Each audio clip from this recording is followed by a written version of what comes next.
warahmatullahi wabarakatuh. Jumpa lagi dengan saya di Delva Channel. Teman-teman, daripada saya sendiri mengemudi ini 3 jam saya mengemudi dari Aceh Jaya menuju Banda Aceh sejauh 180 km. Teman-teman, daripada saya bengong, saya ingin bagi tips sedikit cara aman mengemudi biar kita nggak repot dan mobil teman-teman pun jadi sehat selamanya, teman-teman. Kalau tikungan don't try this at home. Teman-teman, jangan lupa berikan komentar dulu, kemudian like video ini, kemudian share. Jangan lupa subscribe Delva Channel. Yuk kita bagi tips agar aman mengemudi.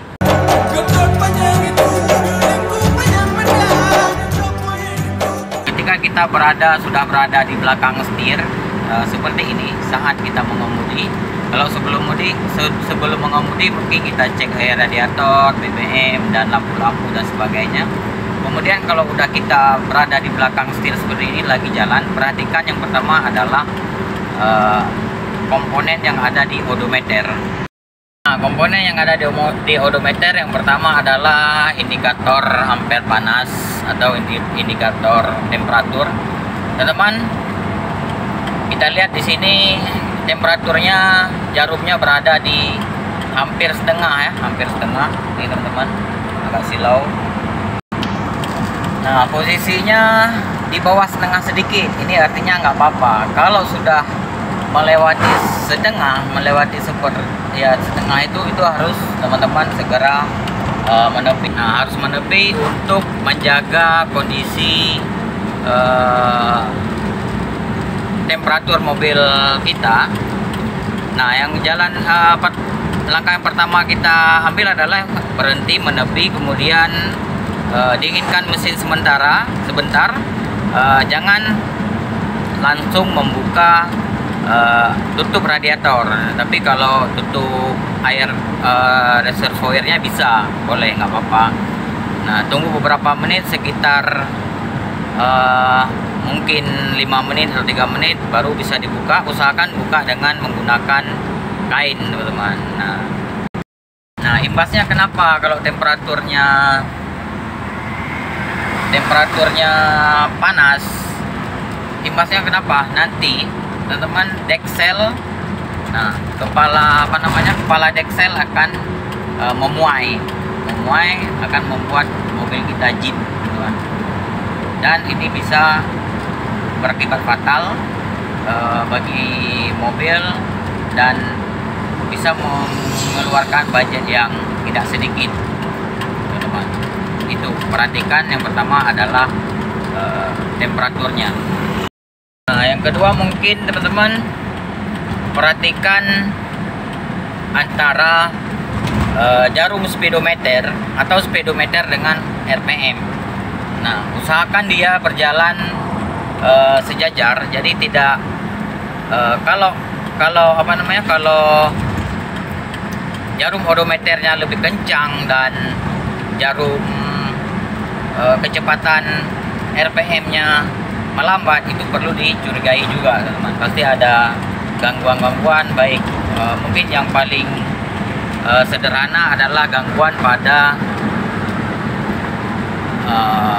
switch-nya. Dan yang paling fatal bisa jadi putaran RPM mobil teman-teman itu sudah mulai lemah. Diakibatkan bisa jadi dengan busi, diakibatkan dengan kondisi oli dan sebagainya, teman-teman. Itu perhatikan. Nah, seperti ini dia berjalan seiring ya. Nah, kalaupun RPM-nya lebih besar sedangkan kecepatan rendah, itu juga ada gangguan. Segera menepi dan hindari hal-hal yang bisa membuat kerugian lebih besar, teman-teman. Itu yang kedua. Yang ketiga perhatikan modul gigi, teman-teman. Ada indikator gigi. Biasa di Ford itu, di mobil Ford, ketika kita pertama mengemudi gigi 1, gigi 2 dan seterusnya, dia ada tanda-tanda, ada kode, ada ada indikator kita harus memasukkan gigi selanjutnya. Nah, itu juga perlu diperhatikan teman-teman, perlu diperhatikan untuk supaya yang pertama adalah kita mengemudi nyaman, kemudian tidak memberatkan gerakan pada mesin mobil kita. Jadi terkadang kita lupa atau belum tahu itu indikator apa yang keluar. Makanya kita harus betul-betul menguasai indikator yang ada di MID mobil atau di yang ada di speedometer. Nah, itu jika teman-teman mengemudi mobil manual. Kalau matic ya sudah pasti giginya cuma sekali masukin, itu nggak ada kerjaan lagi teman-teman. Nah, kalau dia nggak ada indikator, minimal kita bisa sekali ngecek tuas persneling, apakah gigi 5 atau gigi 4. Jadi itu perlu teman. Yang selanjutnya adalah ini yang terkadang ini mungkin khusus pejalan jauh atau yang malas isi BBM teman. Sekali-sekali lirik ampere BBM. Nah, kita nggak sadar bahwa BBM sudah habis. Tiba-tiba mobil sudah berada di posisi yang SPBU-nya jauh, kemudian sulit mendapatkan BBM, tiba-tiba mobil udah habis BBM. Itu sangat fatal teman-teman. Ya, sudah sekali lirik ampere BBM teman-teman. Sekian tips dari saya hari ini. Jadi perhatikan 4 yang ada di MID yang mudah kita kenali, langsung berada di depan supir teman-teman. Jadi tidak perlu kita lirik sana lirik sini, langsung berada di MID, tepat berada di depan setir, di belakang setir teman-teman. Jangan lupa berikan komentar, kemudian masukan, mungkin ada beberapa lagi teman-teman yang lupa saya sampaikan di sini. Mohon berbagi informasi di kolom komentar. Like video ini dan share jika teman-teman menganggap video ini sangat penting dan bisa bermanfaat bagi yang lain.